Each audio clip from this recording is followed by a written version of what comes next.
If someone needed to get there and they didn't have car fare or something, we would give it to them. We would help them get home. We just helped them in any kind of way we could. For the past 50 years, Legal Services of Eastern Missouri has been providing access to justice for the area's neediest people. From the beginning, it has all been about one mission: to provide high-quality civil legal assistance and equal access to justice for low-income people. When Legal Aid started, I was recruited to, to be one of the lawyers to get it started. And I think there were 11 or 12 offices, different parts of the area. People just walked in off the street. Some of them did not need legal assistance. They just needed someone to talk to. They may need some advice, but not necessarily an attorney. And I guess you could say we were like one big happy family. Legal Services has been a beacon of light and hope for many St. Louisans in their darkest hour of need. They were taking people's homes in the neighborhood by eminent domain. And it was near the Christmas holiday. People didn't have anywhere to stay. They didn't have toys and food and clothing for their children.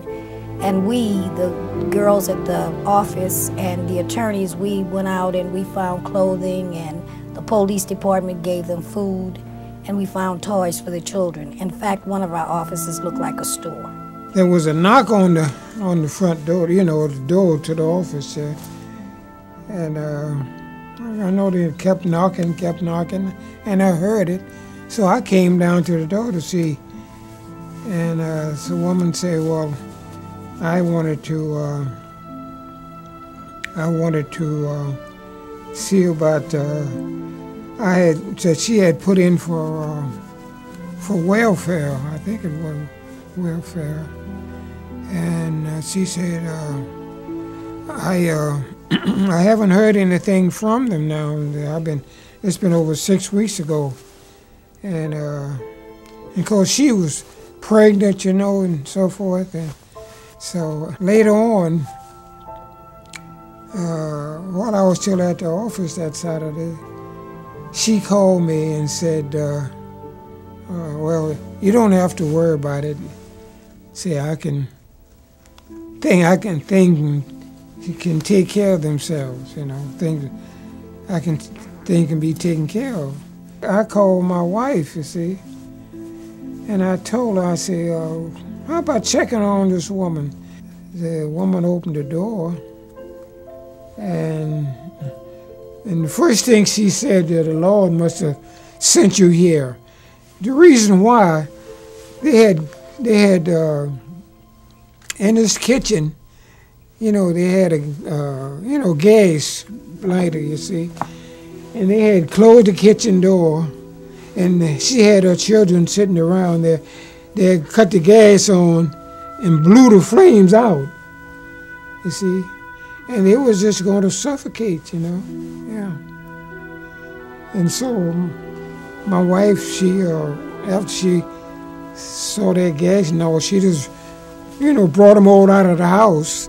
And there was a grocery store at the corner from where we lived, and we went down that grocery store, and he just piled up a lot of food. So just, take this on to her. He didn't charge anything for it. When I was younger, because I just didn't feel like laying down, taking anything.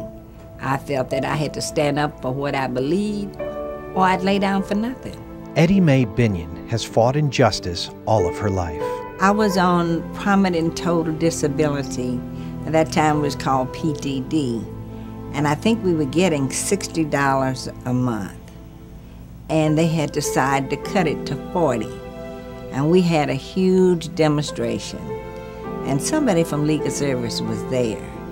The next thing we did, we had a big demonstration on Euclid and Delmar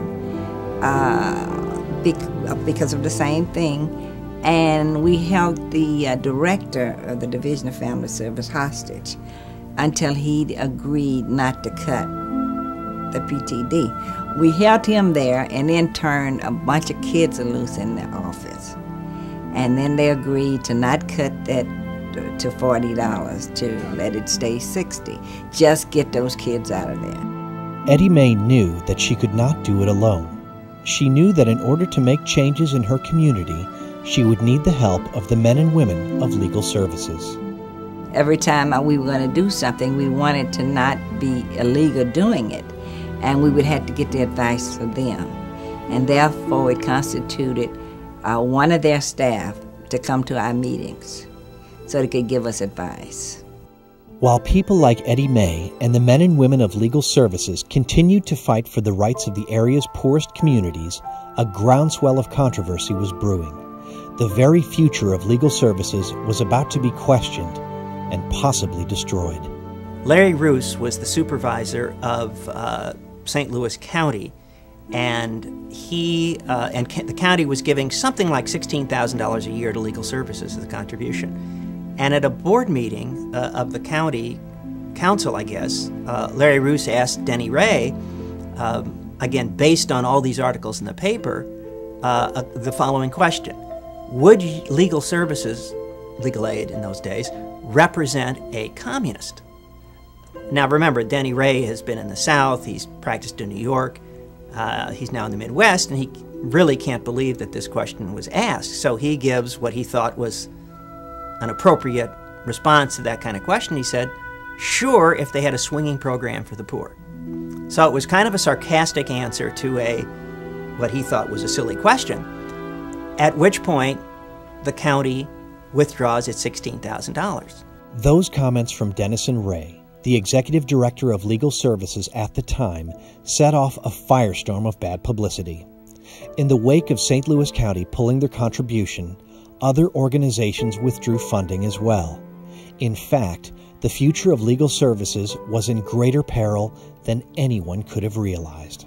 And that then resulted in the most important action of all, which was then Governor Warren Hern's vetoing the entire Legal Services Corporation's contribution, funding of Legal Services of Eastern Missouri. During that time, then the local Bar Association came forward, Bar Association Metropolitan St. Louis, and there was organized meetings and a vote on whether to support the concept of legal services for the poor, which implicitly would say the group deserves funding. And I'm not sure quite what the chronology was, but in those days, a Legal Services Corporation grant could be vetoed by the governor, but the director of the Office of Economic Opportunity could overturn that, the governor's veto. And that's what happened. And the person who was head of OEO at the time was Donald Rumsfeld. So Donald Rumsfeld, Secretary of Defense at that time, vetoed, and in effect refunded us. So Donald Rumsfeld was the hero to those of us working for legal services. This action helped to cement the future of legal services, so people like Eddie Mae Binion could continue to fight for the rights of the poor in her community, her city, and beyond. We just knew what was wrong, and we wanted to make it right, no matter at what cost, from chaining yourself to the welfare office, doors to people laying in the street, and all kinds of stuff. But we needed somebody that had some legal knowledge that could steer us in the right directions. And I don't think we could accomplish half of the stuff that we have without legal service. Legal service is a friend to poor folk.